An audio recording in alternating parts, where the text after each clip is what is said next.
Старик задумал, ну, брать под руку, веселый, сопает, да шапочка сидит, и распевает песню, вот садится велик, ужасный взрыв перенесли огласовый шушок, 4 неразлучных тараканы и свечок, злою судьбой убиты, прокляли белый свет, бежал до Антарктиды,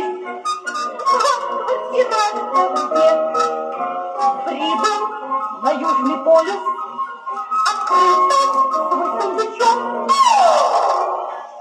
Под крышкой веселая компания сидит и распевая песенку, вот так и сидит, подмигивает весело.